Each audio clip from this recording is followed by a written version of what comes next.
ఈరోజు దేవుడు మనతో మాట్లాడుతూ ఉండగా యెహెజ్కేలు గ్రంథము 37వ అధ్యాయము మొదటి వచనాన్ని చదువుదాం. యెహెజ్కేలు గ్రంథము 37వ అధ్యాయము మొదటి వచనం. యెహోవా హస్తము నా మీదికి వచ్చెను, నేను ఆత్మవశుడనై ఉండగా యెహోవా నన్ను తోడుకొని పోయి ఎముకలతో నిండి ఉన్న ఒక లోయలో నన్ను దింపెను. ఆయన వాటి మధ్య నన్ను ఇటు అటు నడిపించుచుండగా ఎముకలు అనేకములు ఆ లోయలో కనబడెను. ఆమేన్. ప్రియమైనటువంటి దేవుని బిడ్డలారా, యెహోవా హస్తము నా మీదికి వచ్చెను, నేను ఆత్మవశుడనై ఉండగా యెహోవా నన్ను తోడుకొని పోయి ఎముకలతో నిండి ఉన్న ఒక లోయలో నన్ను దింపెను. ఆయన వాటి మధ్య నన్ను ఇటు అటు నడిపించెను. ప్రియమైన దేవుని బిడ్డలారా, ప్రభు ఆత్మ యెహెజ్కేలు మీదకి వచ్చినది. యెహెజ్కేలు మీదకి రాగానే ఎక్కడికి తీసుకెళ్ళింది ఆ ఆత్మ? ఎముకల లోయలోనికి ఎండిన ఎముకల మధ్యలోకి తీసుకొని వెళ్ళింది. ఆ ఎముకల మధ్యలో ఇటు అటు నడిపిస్తూ ఉన్నది. ప్రియమైన దేవుని బిడ్డలారా, మన శేఖర్ అన్నయ్య వల్ల నాన్న చనిపోయినప్పుడు ప్రేయర్ మీటింగ్కి ముందు నేను సమాధుల కార్యక్రమానికి వెళ్ళినప్పుడు మామయ్య సమాధి దగ్గరికి వెళ్ళాలి కనుక అక్కడ నుంచి వెళ్తున్నప్పుడు ఇంకా ఆ సమాధి దగ్గరికి వెళ్ళే లోపల అక్కడ అంతా కాలు చేస్తారు కదా, బూడిద అదంతా ఉన్నది కదా. నేను కాలు పెట్టిన ప్రతి స్థలంలో ఎముకలు పర్రు అంటున్నాయి. నాకు లోపల చల్లు అన్నది ఒక్కసారి. అప్పటిదాకా నేను ఏమనుకోలేదు. నాకు అనిపించింది ఎండిపోయిన ఎముకల లోయ. అప్పుడు అనిపించింది, ప్రియమైన దేవుని బిడ్డలారా, ఎక్కడ అడుగు పెట్టిన ఎముకలు పర్రు సౌండ్ వస్తుంది. ఎక్కడ అడుగు పెట్టినా. ప్రియమైనటువంటి దేవుని బిడ్డలారా, ఇప్పుడు అలాంటి లోయలో యెహెజ్కేలు నడుస్తా ఉన్నాడు. ఏమీ లేదు, గుట్టి బుర్రల మధ్యలో నడుస్తూ ఉన్నాడు. ఎలా నడుస్తా ఉన్నాడు? ఆత్మవశుడై నడుస్తా ఉన్నాడు. యెహోవా ఆత్మ ఆయనను తీసుకొని ఎండిపోయిన ఎముకలున్న ఒక లోయలో దింపింది. ఆ లోయలో ఇటు అటు నడువు అని చెప్తా ఉన్నది. ప్రియమైన దేవుని బిడ్డలారా, ఓ ప్రియమైన దేవుని బిడ్డలారా, అది మామూలు 1, 2, 10 డెడ్ బాడీలు ఉన్న లోయ కాదు. వాళ్ళందరూ లేచినప్పుడు ఎలా ఉన్నది? మహాసైన్యమైనటువంటి లోయ అది. ఆ మహాసైన్యమైనటువంటి లోయలో భయంకరమైనటువంటి ఆ ఎండిపోయిన ఎముకల మధ్యలో యెహెజ్కేలును నడిపిస్తూ ఉన్నాడు. ప్రియమైన దేవుని బిడ్డ, ఆత్మతో నడిపిస్తున్నాడు. ఈరోజు నీ కుటుంబం అంతా ఎండిపోయినట్టుగా కనబడవచ్చు. ఆ ఎముకల లాగానే ఎండిపోయిన కుటుంబంలో నువ్వు నడుస్తూ ఉన్నావేమో. ప్రియమైన దేవుని బిడ్డ, ఎండిపోయిన పరిస్థితుల మధ్యలో నువ్వు నడుస్తూ ఉన్నావేమో. ఎక్కడ చూసినా సహాయం లేని పరిస్థితుల గుండా నువ్వు నడుస్తూ ఉన్నావేమో. ఎక్కడ చూసినా కూడా నీకు సహాయం అందనటువంటి ఆ ఎండిన పరిస్థితి నీ ఎదుట ఉన్నదేమో. ప్రియమైన దేవుని బిడ్డలారా, యెహెజ్కేలుతో అంటున్నాడు, మళ్ళీ తీసుకెళ్తాడు. ఆ ఎముకలతో నువ్వు మాట్లాడు అంటాడు. ఆ ఎముకలతో మాట్లాడు. నువ్వు ఆ ఎముకలు మాట్లాడినప్పుడు గడగడ శబ్దం ఒకటి పుట్టి ఆ యొక్క ఎముకలు, నరములు, కండరాలు అన్నీ కూడా ఒకదానికి ఒకటి అతుక్కొని పోయి మహాసైన్యమై నిలబడినప్పుడు జీవాత్మ వాటిలోనికి ఊదు అంట. ప్రేమైన దేవుని బిడ్డ, ఆ విధంగా ఊదిన వాళ్ళు మహాసైన్యమై లేచి నిలబడ్డ.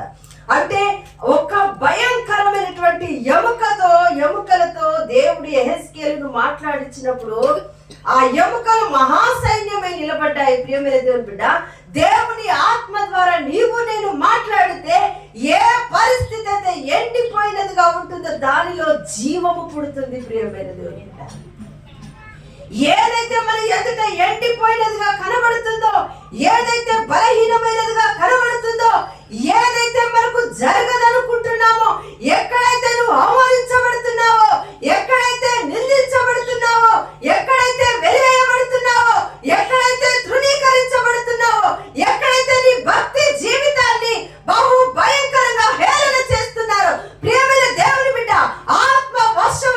ఆత్మ మన మీదికి దిగి వచ్చినప్పుడు నీకు దేనితో మాట్లాడితే అది జీవాన్ని పొందుకుంటుంది. ప్రియమైన దేవుని బిడ్డ, ప్రభువా నీ ఆత్మ నాకు కావాలి, నీ ఆత్మ నాకు తోడుండగా కారెన్నడు కాను ఒంటరిని.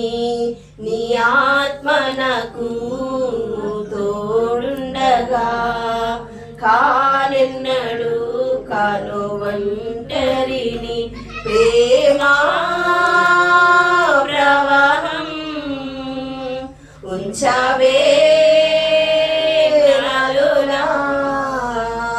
దేవుని ఆత్మ ఎప్పుడైతే మనలో ఉంటుందో మనం ఒంటరి వారము కాదు. దేవుని ఆత్మ ఒంటరిగా ఉన్నప్పుడు ఎహెజ్కేలు మీదకి వచ్చింది. ఎహెజ్కేల్లో ఎండిపోయిన ఎముకల లోయలో దింపింది. ఈరోజు నీవు చాలా భయంకరమైన ఎండిన స్థితిలో ఉన్నావేమో. అటు ఇటు నడుస్తూ ఉన్నాడు ఆ ఎముకల మీద, ఆ లోయలో అటు ఇటు నడుస్తూ ఉన్నాడు. దేవుని అభిషేకము మన మీద ఉంటే, కాడిని విరిచే అభిషేకము మన మీద ఉంటే ప్రియమైన దేవుని బిడ్డ, అది ఎంత భయంకరమైన పరిస్థితి అయినా మనము దానిలో విజయాన్ని చూస్తాం. ప్రియమైన దేవుని బిడ్డ, అది ఎంత భయంకరమైన పరిస్థితి అయినా. అందుకే దేవుని ఆత్మ మరియ మీదకి వచ్చినప్పుడు, పరిశుద్ధాత్మ శక్తి, సర్వోన్నతుని శక్తి మరియను కమ్ముకున్నప్పుడు ఆమె గర్భము ధరించినది. ఆమె ఏమంటా ఉన్నదంటే, నేను పురుషుడు ఎరగని దానిది ఎలా జరిగినది. ఏమంటా ఉన్నది? నేను పురుషుని ఎరుగని దానను, ఇది ఎలా జరిగినది అంటా ఉన్నది. దేవుని దూత అంటే పరిశుద్ధాత్మ శక్తి నిన్ను కమ్ముకున్నది. ఏమంటా ఉన్నది? పరిశుద్ధాత్మ శక్తి నిన్ను కమ్ముకున్నది కనుక నీవు ఇదిగో ఒక కుమారుని కంటావు. ఏమంటా ఉన్నది? నీవు ఒక కుమారుని కంటావు. ఆమె గాబర పడిపోతా ఉన్నది, కంగారు పడిపోతాను. ఎలా ఎలా ఎలా నేను పురుషుని ఎరగని దాననే, నాకు వివాహము కాలేదు, నేను ఎలాగ కుమారుని కంటాను అని ఆమె తొందర పడిపోతా ఉన్నది, కలవర పడిపోతా ఉన్నది. కానీ దూత అంటుంది, సర్వోన్నతుని శక్తి నిన్ను కమ్ముకున్నది. ఏమంటా ఉన్నది? సర్వోన్నతుని శక్తి నిన్ను కమ్ముకున్నది. దేవుని ఆత్మ ఎహెజ్కేలును కమ్ముకున్నది కాబట్టి అద్భుతాలు జరుగుతా ఉన్నాయి, ఘనకార్యాలు జరుగుతా ఉన్నాయి. ప్రియమైన దేవుని బిడ్డ, ఈ రోజు నీ కుటుంబంలో, నా కుటుంబంలో జరగట్లేదంటే సర్వోన్నతుని శక్తి మనల్ని కమ్ముకోలేదు.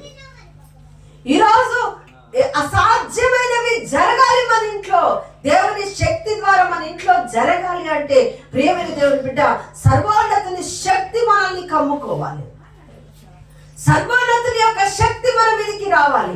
దేవుని ఆత్మ మన మీదకి రావాలి. ప్రియమైన దేవుని బిడ్డ, దేవుని యొక్క ప్రత్యక్షత మన మీదకి రావాలి. ప్రియమైన దేవుని బిడ్డ, దేవుని యొక్క మహిమ, దేవుని యొక్క షకీనా మేఘము మన మీదకి దిగి రావాలి. ప్రియమైన దేవుని బిడ్డ, అప్పుడే బంధకములలో పడి ఉండి నిరీక్షణ గలవారులారా మీ కోటలో మరలా ప్రవేశించుడి, రెండంతల ఆశీర్వాదాన్ని నేను నీకు మరలా ఇస్తాను. అది ఏ బంధకమైనా ఆ బంధకము మీదకి సర్వోన్నతుని శక్తి కమ్ముకోవాలి. అది ఎలాంటి ఇరుకు మార్గమైనా, అది ఎలాంటి అరణ్యమైనా, అది ఎలాంటి ముళ్ళ కంపలైనా, గచ్చ పొదలైనా, ఎలాంటి పరిస్థితి అయినా ప్రియమైన దేవుని బిడ్డ, సర్వోన్నతుని శక్తి మనల్ని కమ్ముకున్నప్పుడు ఆ యొక్క ప్రతి వ్యతిరేకత కూడా మన కుటుంబాన్ని, మన జీవితాన్ని విడిచిపోతుంది. ప్రియమైన దేవుని బిడ్డ, ఒబేదేదేం ఇంటిని సర్వోన్నతుని శక్తి కమ్ముకున్నది 3 నెలలు. అందును బట్టే ఒబేదేదేం ఇల్లు, తన వంశం అంతా కూడా పరిశుద్ధ గ్రంథంలో రాయబడినది. ప్రియమైన దేవుని బిడ్డ, ఈరోజు మనము కూడా మన యొక్క ఆధ్యాత్మిక జీవితము అనేకులకు వెలుగునిచ్చేదిగా ఉండాలి. చాలా సంవత్సరాల నుంచి మనం ప్రార్థన చేస్తాం. ఏంటి? తూర్పు దేశ జ్ఞానులను వాళ్ళు చూసిన నక్షత్రాన్ని మేము కూడా చూసినాం. యేసయ్య దగ్గరికి వస్తున్నాం, వాళ్ళే ఇంకా తూర్పు దేశ జ్ఞానం. మనం ఎప్పుడు చూస్తాం? మరి గొల్లలు చూసినారు, ఆయన వెలుగు, గొల్లలు విన్నారు ఆయన స్వరము. మరి మనం ఎప్పుడు చూస్తాము? మనం ఎప్పుడు వింటాము? ప్రియమైన దేవుని బిడ్డ, ఎప్పుడు అదే వర్తమానం రిపీట్ అవుతా ఉన్నది కదా ప్రియమైన దేవుని బిడ్డ. ఎప్పుడు అదే వర్తమానం. గొల్లలు చూసినారు, జ్ఞానులు చూసినారు. మన కన్నులతో మనం ఎప్పుడు మెస్సియాను చూస్తాము. మనము ఎప్పుడు దేవుణ్ణి ఆరాధిస్తాము? పూర్ణ హృదయముతో, పూర్ణ ఆత్మతో, పూర్ణ బలముతో, పూర్ణ శక్తితో మనం ఎప్పుడు దేవుణ్ణి ఆరాధిస్తాము? ప్రియమైనటువంటి దేవుని బిడ్డలారా, మనము మన దేవుని ఎప్పుడైతే పూర్ణ మనస్సుతో, పూర్ణ ఆత్మతో, పూర్ణ బలముతో ఆరాధిస్తామో అప్పుడే సర్వోన్నతుని యొక్క శక్తి మనల్ని కమ్ముకుంటా ఉంటుంది. ప్రియమైనటువంటి దేవుని బిడ్డ, సర్వోన్నతుని శక్తి మనల్ని కమ్ముకున్న ఉన్నప్పుడు అద్భుతాలు మనము చూస్తాము, ఆశ్చర్యాలు మనము చూస్తాము, ఘనకార్యాలు మనము చూస్తాము. ప్రియమైనటువంటి దేవుని బిడ్డలారా, సర్వోన్నతుని శక్తి దేవుని ఆత్మ యెహెజ్కేలు మీదకి వచ్చినప్పుడు ఎండిపోయిన ఎముకలలో జీవము కలిగినది. ప్రియమైన దేవుని బిడ్డలారా, అలాగే మనము కూడా మన ఆధ్యాత్మిక జీవితంలో ఎక్కడైతే ఎండిన స్థితిలో ఉన్నామో, ఎక్కడైతే బలహీనమైన స్థితిలో ఉన్నామో, ప్రభువా నీ ఆత్మను నాకు ఇవ్వండి అయ్యా. నీ ఆత్మ నన్ను ఒంటరిగా చెయ్యదు ప్రభా, నీ ఆత్మ నన్ను అనాథగా చేయదు ప్రభా, నీ ఆత్మ నన్ను ఎండిన స్థితిలో ఉంచదు ప్రభా, నీ ఆత్మ నన్ను బలహీనపరచదు. నీ ఆత్మలో ఉజ్జీవం ఉన్నది, కాడిని విరిచే అభిషేకము నీ ఆత్మలో ఉన్నది కనుక ప్రియమైనటువంటి దేవుని బిడ్డలారా, దేవుని ఆత్మ కావాలని మనము అడగాలి. యెహెజ్కేలు మీదకి దేవుని ఆత్మ వచ్చిన దానిని బట్టే ఎముకలు మాట్లాడగలిగినాయి. ఈరోజు ఏ పరిస్థితి అయితే మన జీవితంలో ఎండిపోయి ఉన్నదో దానితో మనము దేవుని ఆత్మ ద్వారా మాట్లాడాలి. చాలా మంది ఏం చేస్తా ఉంటామంటే వెళ్తా ఉంటాం, యేసు నామములో ఇది కలుగును గాక, కలుగదు ప్రియమైన దేవుడు. యేసు నామములో ఇది జరుగును గాక, జరగదు. యేసు నామములో ఇది పారిపోవును గాక, పారిపోదు. ఇంకా ఏడొస్తాయి. ఎందుకు తెలుసా? దేవుని ఆత్మ లేకుండా మనం మాట్లాడతాం. దేవుని ఆత్మ మన హృదయంలో నిండకుండా మనం మాట్లాడతాం. దేవుని ఆత్మ యెహెజ్కేలును పట్టుకొని పోయి ఎముకలున్న లోయలో దింపింది. అక్కడ యెహెజ్కేలును మాట్లాడమన్నాడు దేవుడు. మనం దేవుడు మాట్లాడమన్నప్పుడు మౌనముగా ఉంటాం, మౌనముగా ఉండండి అన్నప్పుడు మాట్లాడతాం. అందుకే మన ఆధ్యాత్మిక జీవితంలో కార్యములు లేట్ అవుతాయి. అందుకే మన జీవితంలో కార్యములు లేట్ అవుతాయి ప్రియమైనటువంటి దేవుడు. అందుకే మన జీవితంలో అనేకమైనటువంటి బలహీనతలు మనకు తటస్థిస్తూ ఉంటాయి. అందుకే మన జీవితంలో బహు భయంకరమైన శోధనలు మనం ఎదుర్కోవాల్సి వస్తూ ఉంటాయి. ప్రియమైన దేవుని బిడ్డలారా, గడిచిన 11 మాసాలు నీ జీవితాన్ని కాపాడిన దేవుడు, నీ కుటుంబాన్ని కాపాడిన దేవుడు, నీవు ఎండిన స్థితిలో ఉంటే దేవుడు నీ ఎదుటికి వచ్చినాడు, నిన్ను సమృద్ధిలో ఉంచినాడు. అనేక మార్లు నువ్వు కృంగిపోయినావు, అనేక మార్లు బలహీనపడ్డావు, అనేక మార్లు నా జీవితం ఇంతేలే అనుకున్నావు, అనేక మార్లు నా బ్రతుకు ఇంతేలే అనుకున్నావు. కానీ దేవుని ఆత్మ నీ కుటుంబం మీదకి దిగి వచ్చింది. దేవుని ఆత్మ ఈరోజు నిన్ను ఈ మొదటి ఆదివారపు ఆరాధనలో కూర్చోబెట్టిందని దేవుని ఆత్మ నీ మీద, నీ కుటుంబం మీద ఉన్నది కాబట్టే మీరు సజీవులుగా దేవుని సన్నిధికి రాగలిగినారు. ప్రేమైనటువంటి దేవుని బిడ్డలారా, అడుగుదాం, ప్రభువా యెహెజ్కేలుకి ఇచ్చిన నీ ఆత్మ నాకు కావాలయ్యా. సర్వోన్నతుని శక్తి మరియను కమ్ముకున్నది, ఆ శక్తి నాకు కావాలి ప్రభువా.